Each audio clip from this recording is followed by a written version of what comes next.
Sebelum memulai videonya, terlebih dahulu di sini saya akan berpantun. Jangan lupa bilang cakep ya.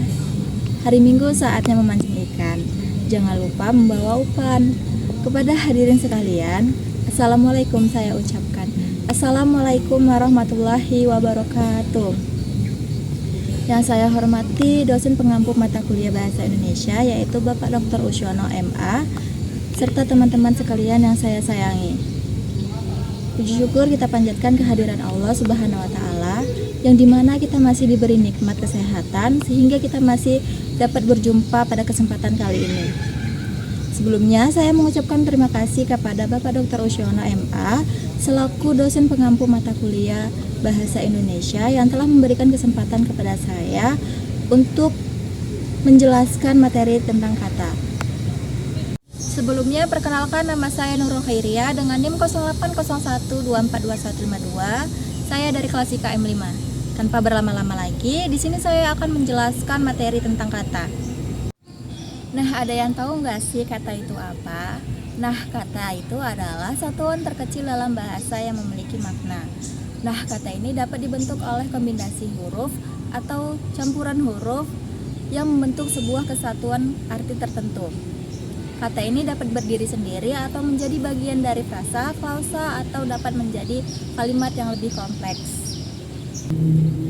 Nah, sebelumnya ada yang tahu nggak sih jenis-jenis kata itu apa saja? Nah, jenis kata yang pertama itu ada kata benda. Kata benda yaitu kata yang menunjukkan suatu benda. Contohnya itu seperti buku, pensil, atau pulpen. Nah, yang kedua itu ada kata kerja, yaitu kata yang menunjukkan suatu tindakan atau aktivitas, contohnya itu seperti belajar, berlari, dan makan.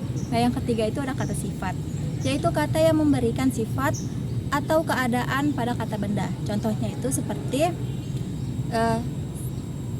indah, cepat, dan baik. Nah, yang keempat itu ada kata keterangan. Kata keterangan yaitu kata yang memberikan keterangan tambahan pada kata kerja, kata sifat, atau kalimat. Contohnya itu seperti sangat, cepat, dan baik.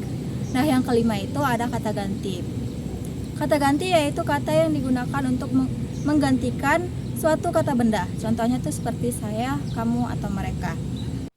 Nah, yang keenam itu ada kata sambung. Kata sambung yaitu kata yang digunakan untuk menghubungkan kata, frasa, atau kalimat. Contohnya itu seperti kata dan atau tetapi. Nah, yang ketujuh itu ada kata bilangan, yaitu kata yang digunakan untuk menyatakan suatu jumlah atau urutan. Contohnya itu seperti dua, pertama, atau beberapa. Nah, yang kedelapan itu ada kata depan, yaitu kata yang menghubungkan kata benda atau kata ganti dengan bagian lain dalam suatu kalimat. Contohnya itu kata di, ke, ataupun dari. Nah, yang kesembilan itu ada kata seru. Nah, kata seru yaitu kata yang digunakan untuk menyatakan ekspresi atau reaksi emosional. Contohnya itu seperti saat kita terjatuh, kita spontan bilang aduh, atau saat kita kaget, kita pasti spontan bilang astaga. Nah, kata juga memiliki struktur loh teman-teman. Struktur kata itu dapat berbentuk dasar ataupun turunan. Struktur bentuk dasar itu adalah bentuk asli kata yang belum mengalami perubahan. Misalnya itu seperti kata buku, lari, dan indah. Nah, kata turunan tersendiri terbentuk dari proses pembentukan kata seperti yang pertama afiksasi. Afiksasi yaitu penambahan awalan, sisipan, atau akhiran pada kata dasar. Contohnya itu seperti kata membaca, dari kata dasar baca. Nah, yang kedua itu ada reduplikasi, yaitu pengulangan kata untuk membuat kata baru. Contohnya itu seperti anak-anak dan sayur mayur. Nah, yang ketiga itu ada pemajemukan. Pemajemukan itu yaitu penggabungan dua kata dasar menjadi satu kata yang memiliki makna baru. Contohnya itu seperti rumah sakit. Dua kalimat jika digabungkan menjadi satu makna, rumah dan sakit jika digabungkan menjadi rumah sakit. Nah, di dalam kata juga terdapat makna loh.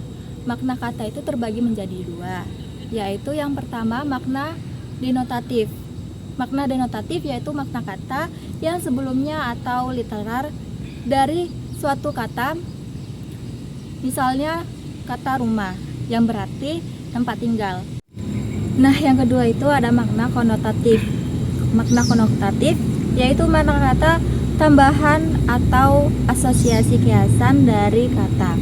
Misalnya kata harimau yang bisa bermakna itu seseorang yang berani. Nah, kata ini berfungsi sebagai alat komunikasi. Nah, tanpa kata kita tidak bisa mengungkapkan sebuah kalimat untuk kita sampaikan kepada lawan bicara kita. Kata ini juga berfungsi digunakan untuk mengungkapkan perasaan seperti saat kita sedang senang, sedih, marah, atau lainnya. Nah, telah berakhir sudah penjelasan materi tentang kata saya.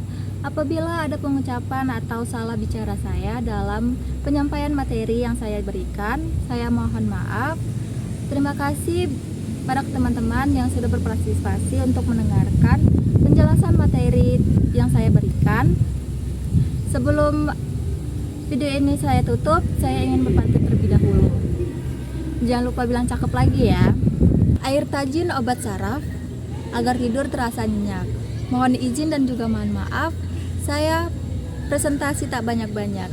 Assalamualaikum warahmatullahi wabarakatuh.